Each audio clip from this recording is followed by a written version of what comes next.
حقیقی اور سچی بات یہ ہے کہ امریکہ کے اوپر ایران کا رعب طاری ہو گیا ہے۔ ترہبون بہ عدو اللہ و عدوکم۔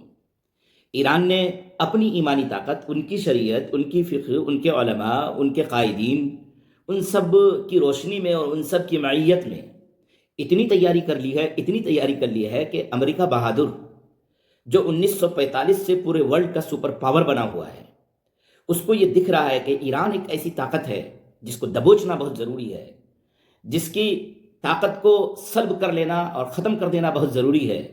اس کے لیے وہ لڑائی کرنے کے لیے خواہ وہاں پر آیا ہے، اور ہر طرح کے ہتھیار سے لیس 50,000 فوج، 500 سے زائد فوجی طیارے اور بحری جہازوں کو لے کر کے وہ وہاں پر آ کر کے دھمکا رہا ہے کہ ہم تم پر حملہ کر دیں گے، تم اپنے نیوکلیئر بم تیار مت کرو، تم دور تک مار کرنے والے میزائل کو تیار مت کرو۔ ایران کیا کہہ رہا ہے؟ ایران کہہ رہا ہے کہ دھمکیوں کے سائے میں مذاکرات نہیں ہو سکتے ہیں۔ تم اگر یہ کہہ رہے ہو کہ تم فلاں دفاعی ساز و سامان نہیں رکھو گے اور ہم اس پر عمل کر لیں، ایسا نہیں ہو سکتا ہے۔ ہم میزائل نہیں بنائیں اور اس بات پر مذاکرات ہوں، ایسا نہیں ہو سکتا ہے۔ 1600 قسم کی، 1600 طرح کی بندشیں ان پر لگائے ہوئے ہیں، سینکشنز ان پر لگائے ہوئے ہیں، اور پھر اس کے بعد یہ کہہ رہا ہے کہ مذاکرات کے ٹیبل پر آئیے، ہماری بات مانیے۔ بھائی کیا مانیں گے؟ کتنا مانیں گے؟ کس طرح مانیں گے؟ آپ کیا منوانا چاہ رہے ہیں؟ آپ کہہ رہے ہیں ہم تمہارا تختہ پلٹ کر دیں گے۔ اچھا، یورپی یونین جس کو کھڑا کر کے ٹرمپ بار بار ذلیل کر رہا ہے، جن سے یہ کہہ رہا ہے کہ گرین لینڈ ہمیں دے دو، جن سے یہ کہہ رہا ہے کہ نیٹو کی اب کوئی ضرورت نہیں ہے، اس نیٹو کا پورا خرچہ ہم اٹھاتے ہیں، وہ یورپی یونین امریکہ کے ساتھ کھڑے ہونے کے لیے ابھی بھی بالکل تیار ہے، کھڑا ہے۔ یورپی یونین یہ کہہ رہا ہے کہ IRGC جو خامنائی کی سرپرستی میں بنی ہوئی وہاں پر ایران میں ایک فوجی طاقت ہے، وہ دہشت گرد ٹیم ہے۔ مطلب جو بھی اپنے ملک میں اپنے آپ کی حفاظت کے لیے کھڑے ہو جائے، اس کو آپ دہشت گرد بتا دیں، جس کو چاہیں اس کو دہشت گرد بتا دیں۔ IRGC دہشت گرد ہے، اپنے ملک کی حفاظت کر رہے ہیں، اپنی حکومت کی حفاظت کر رہے ہیں، اپنے مفادات کی حفاظت کے لیے وہ کھڑے ہوئے ہیں، وہاں کے غلط احتجاجات کو وہ روکنے کی کوشش کر رہے ہیں۔ تو یورپی یونین یہ کہہ رہا ہے کہ وہ لوگ دہشت گرد ہیں، اور امریکہ جو آپ کو دھمکا رہا ہے، آپ سے گرین لینڈ لے لینا چاہتا ہے، آپ کے نیٹو کی طاقت کو ختم کر دینا چاہتا ہے، تو امریکہ کے ساتھ آپ کیوں کھڑے ہیں؟ صرف اس وجہ سے کہ مذہبی یگانگت ہے۔ ہر چیز کے پیچھے جو جنگ ہے وہ اصل میں مذہب کی بنیاد پر ہے۔ یہاں پر یہ لوگ یہ دیکھ رہے ہیں کہ ایک ایسا ملک ہے جو دن بدن طاقتور بن رہا ہے اور مذہب کی بنیاد پر بن رہا ہے، لہٰذا اس کو توڑ دو، اس کو مروڑ دو۔ تو ایران کا جو رعب ہے، ایران کا جو خوف ہے، وہ امریکہ پر طاری ہو گیا ہے، اہل باطل پر طاری ہو گیا ہے، وہ خوف طاری ہو گیا ہے یورپی یونین پر۔ اب وہ اس پر حملہ کرنے سے بھی پہلے 100 بار سوچ رہا ہے۔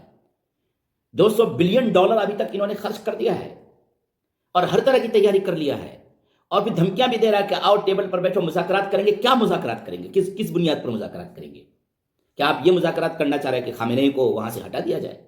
کیا آپ یہ مذاکرات کرنا چاہ رہے ہیں کہ آپ ایٹم بم نہ بنائیں؟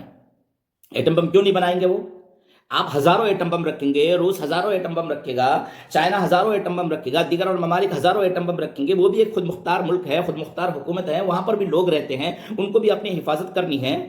ان کے بارے میں آپ کہہ رہے ہیں آپ ایٹم بم مت بنائیے۔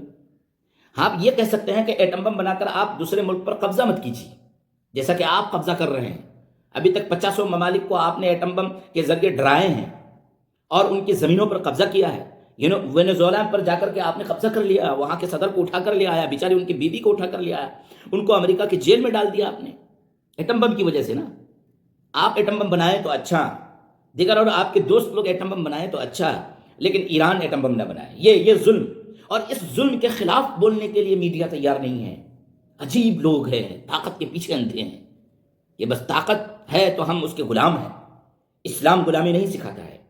جس اسلام پر ایران عمل کر رہا ہے ان کا اپنا اسلام ہے، اس کی اپنی فقہ میں بار بار اس بات کو دہرا رہا ہوں، لیکن وہ عمل کر رہا ہے، اور عمل کرنے کی بنیاد پر ان کے پاس اتنی طاقت جمع ہو گئی ہے کہ دنیا کی سب سے بڑی سپر پاور طاقت ساری جنگی صلاحیتوں کے ساتھ اس پر حملہ آور ہونے کے لیے بالکل تیار کھڑا ہے۔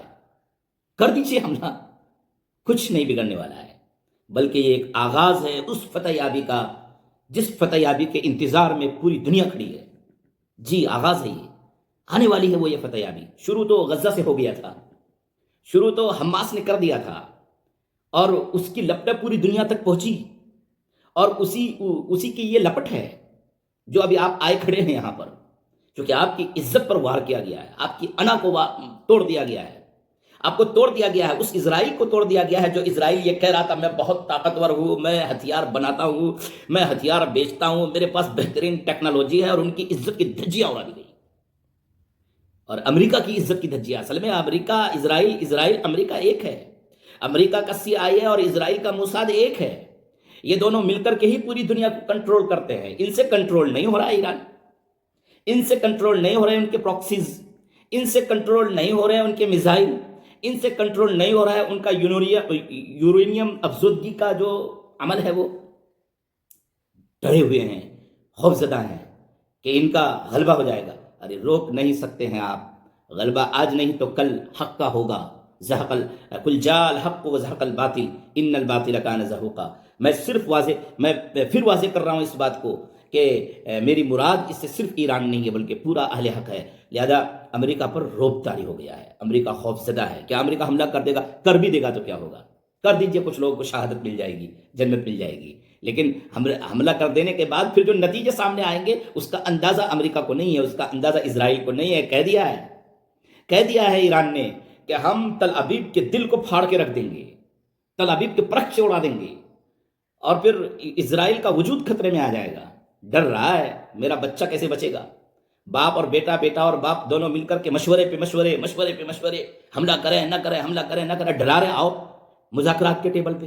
ارے مذاکرات کے ٹیبل پر آنے کا ایک طریقہ کار ہوتا ہے، ترکی لگا ہوا ہے، سعودی لگا ہوا ہے، UAE لگا ہوا ہے، کیجیے ان سے بات، کہہ دیجئے کہ چلیے جنگ نہیں کریں گے، ذلیل ہو کر کے بھاگیے، واپس جائیے، اور یہی آپ کا نصیبہ ہے، آپ کو واپس ہونا پڑے گا، آپ کو ذلیل ہونا پڑے گا، یہاں تو ہونا پڑے گا، یہاں تو مجھے لگ رہا ہے۔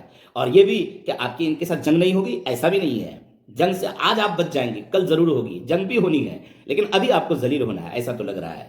اللہ رب العزت تمام مسلمانوں کو ہدایت نصیب فرمائے اور حق پر جمنے اور ڈٹنے کی توفیق اور ہمت نصیب فرمائے۔ السلام علیکم ورحمۃ اللہ۔